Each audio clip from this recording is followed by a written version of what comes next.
Well, for 19 years, I have been a firearms instructor for the permits to carry for the sheriff's department in my county. So I don't believe that the training is good enough that the people are getting to be able to carry handguns on the street. So I give them a free additional training session at my range. You also sell guns? I do not sell guns, no. How do you make money, is my question. So I give money by charging people for the class. Well, that's what I'm talking. You charge people Yes. to use, and you don't need a license to run that sort of operation in your county. No, you have to be a registered NRA instructor, which is also, you know. Are you? Yes, I am, ma'am. For how long? Oh, I've been doing this for 19 years. The case is really not very complicated, but let me see if I can break it down to its most basic elements. There was a gentleman who regularly came to your range. Yes. And his first name was? Jim. How long had he been coming to your range? A couple of years at least. And then, according to what you indicate in your complaint, and Mr. Clun doesn't deny it, he got sick. And according to you, the nature of his illness, you felt prevented him from using a heavier weapon. Yes, ma'am. And so you loaned to him, because of his illness, a rifle. Yes, ma'am. What kind of rifle did you? It was a sporting rifle. It was very lightweight. What kind? It was called a PS-90. That was the model. PS? PS as in Sam, 90. Would you take a look at that, Sarah, please? I have a picture, Your Honor, if you'd like to see one. I would. It's very unusual. Thank you.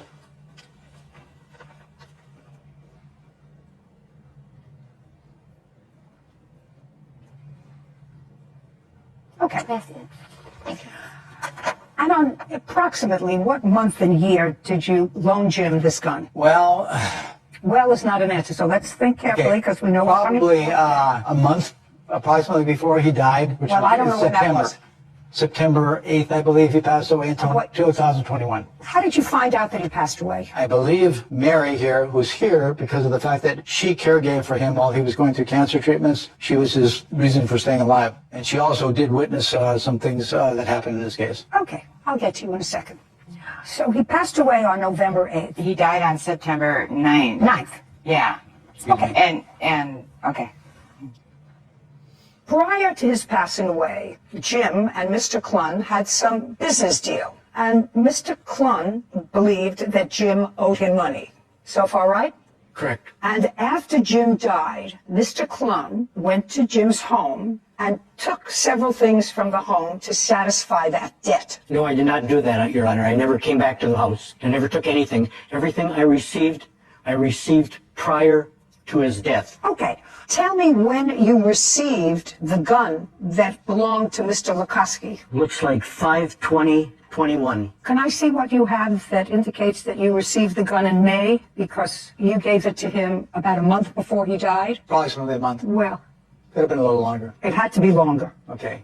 I picked it up the 5th month. In May. Yes. Okay, and you couldn't have given it to him in August. Yeah, you're right. It had to be before then. Okay.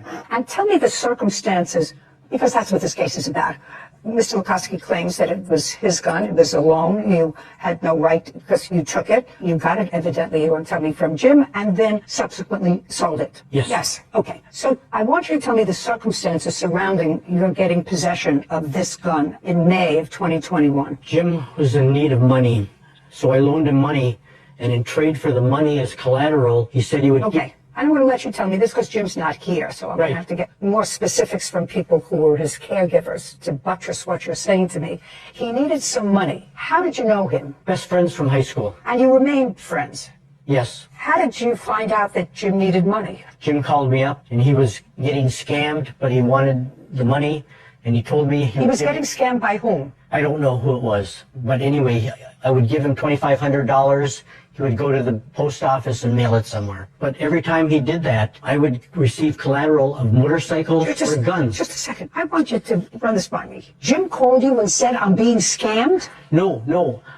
I think he's being scammed. I don't care what you think. Okay. What you think is unimportant to me. I want you to tell me the circumstances surrounding the money that you gave to him. He called you and said... He needed to borrow money.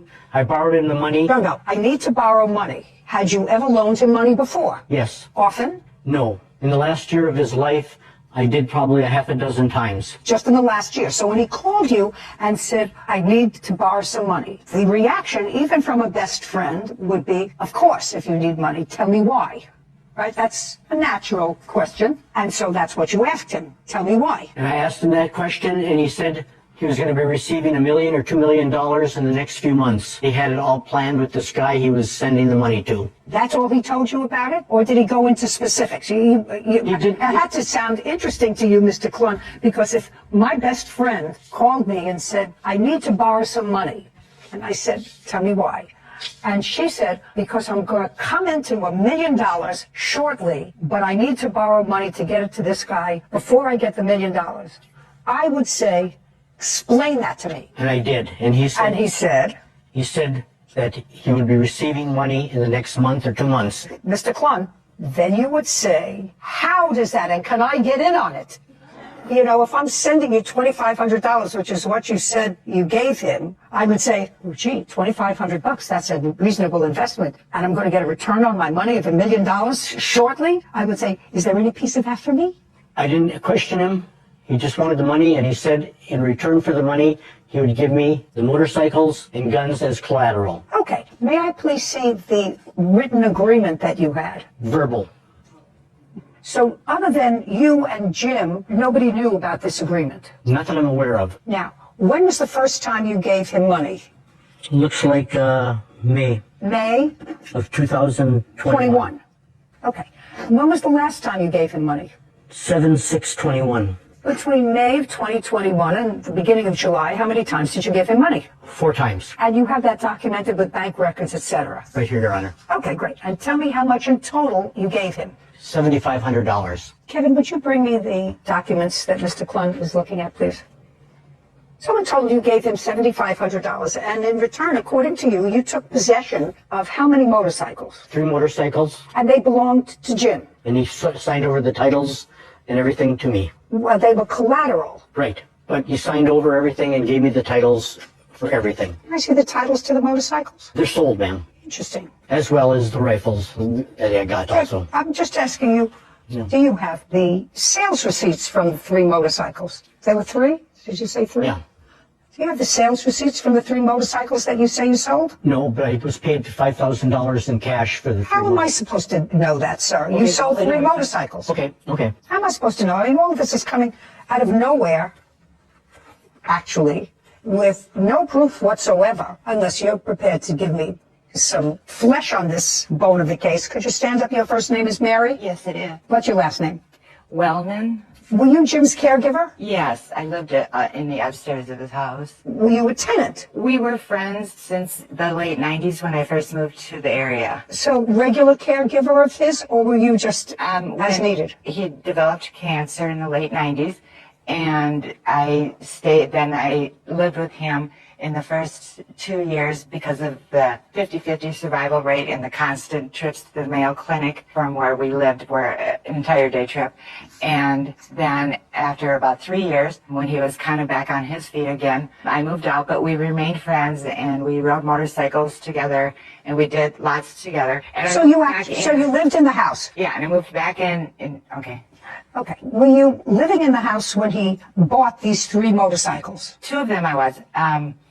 A dual sport that he had changed or upgraded to ride a little bit more rough terrain, possibly into Canada. Okay, Yeah. That's Why much, we- that oh, much that one. flesh on the bones I don't need. Okay, I'm sorry. Did he buy them new or used? He had bought them used. In approximately what year? Well, it would have been during the cancer, and so it approximately 2000 to Okay. 2003. Do you know anything else about his dealings with Mr. I Plum? do know the motorcycles were in the garage when Jim died. No, they weren't. Don't speak.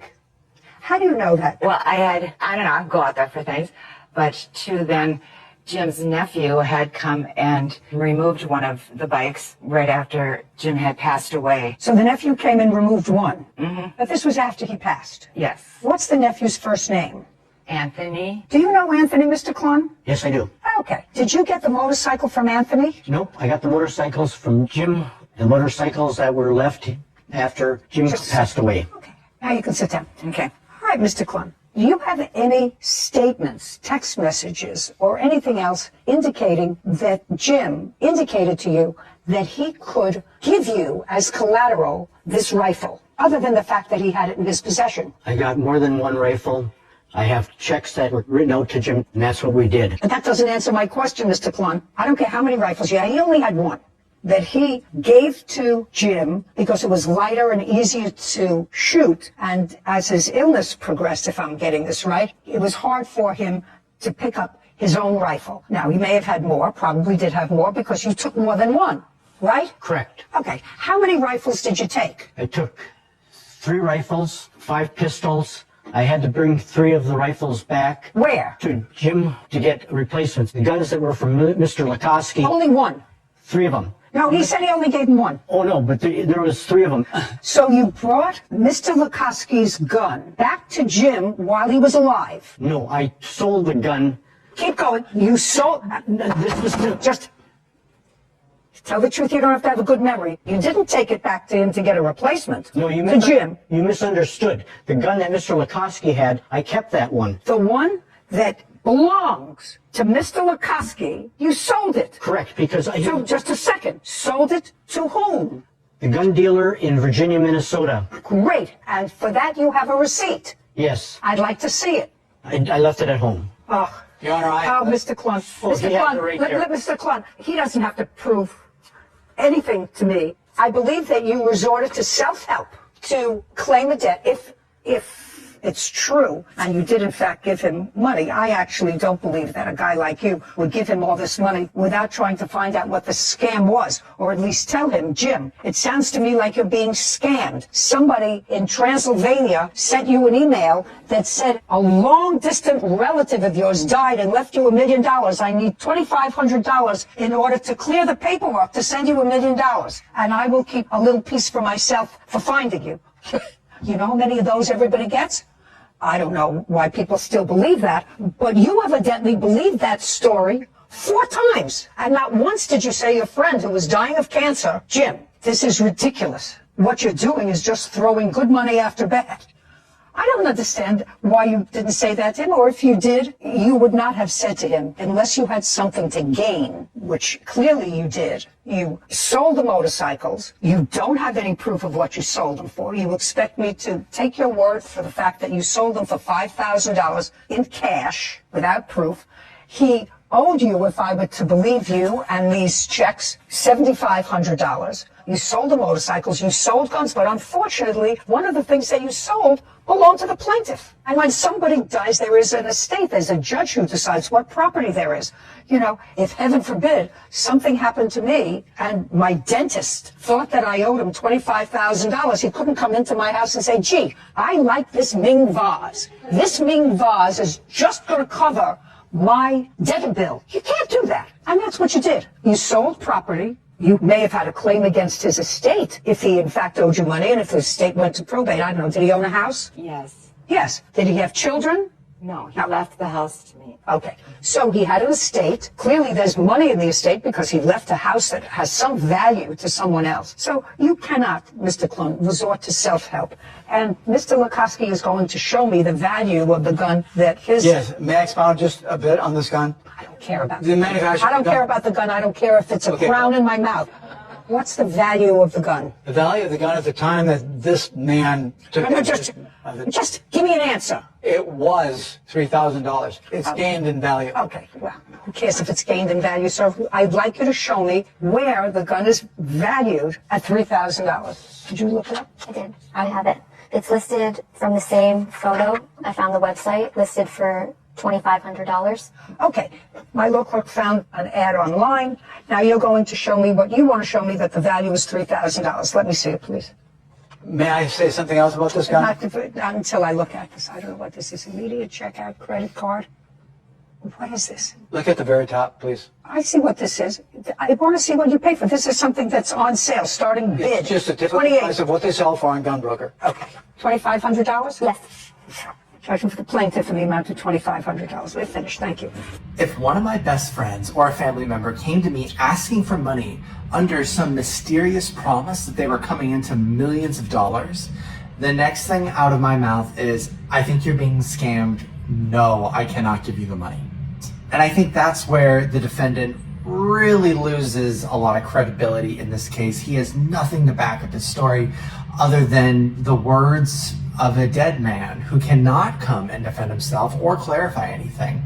You have no paperwork, you have no receipts, you have nothing to verify your side of the story. What you're claiming is your dead friend's side of the story.